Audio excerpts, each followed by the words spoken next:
latest updates, please subscribe. Star plus पर telecast हो रहे सीरियल ये रिश्ता क्या कहलाता है कि अगर आप डेली व्यूअर हैं तो हो जाइए तैयार सीरियल में ड्रामों का डबल डोज देखने के लिए। भाई सीरियल के अगर आप डेली व्यूअर हैं तो रीसेंट टेलीकास्ट हुए एपिसोड में आपने देखा ही होगा कि किस तरह से स्वर्णा के अतीत का राज खुल गया है नायरा के सामने।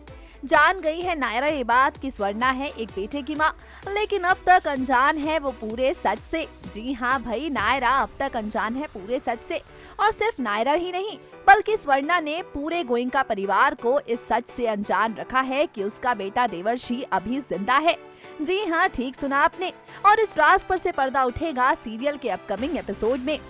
दरअसल होगा कुछ ऐसा कि अपकमिंग एपिसोड में कहानी जाएगी फ्लैशबैक में और दिखाया जाएगा कि किस तरह से सालों पहले स्वर्णा ने कार्तिक की वजह से देवर्षि को नहीं अपनाया। और तो और पूरे गोइंका परिवार को बड़ा झटका लगेगा उस वक्त जब जानेंगे सब ये बात कि दादी इस बात से अनजान नहीं थी। दादी बल्कि स्वर्णा के साथ थी। दादी ने ही स्वर्णा को प्रेशराइज किया था ये बड़ा कदम उठाने के लिए। शो के आगामी एपिसोड में अतीत के कई राज पर से पर्दा उठेगा और फिर होगी सीरियल में धमाकेदार एंट्री स्वर्णा के बेटे की। इसके साथ ही आपको बता दें, स्वर्णा के बेटे की एंट्री सीरियल में एक नए ट्विस्ट के साथ होने जा रही है। और नया ट्विस्ट ये होगा कि इसी बेटे से होगा गायू को प्यार। शुरू होगा गायू और देवर्षि के लव का एंगल, जो बढ़ाएगा कहीं ना कहीं नायरा कार्तिक की मुश्किलें।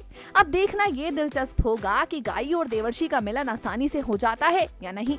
साथ ही जब खुलता है देवर्षि यानी कि स्वर्णा के असली बेटे के जिंदा होने का राज, तो क्या मोड़ लेते हैं सीरियल ये रिश्ता क्या कहलाता है के रिश्ते। नेक्स्ट 9 न्यूज रूम की रिपोर्ट।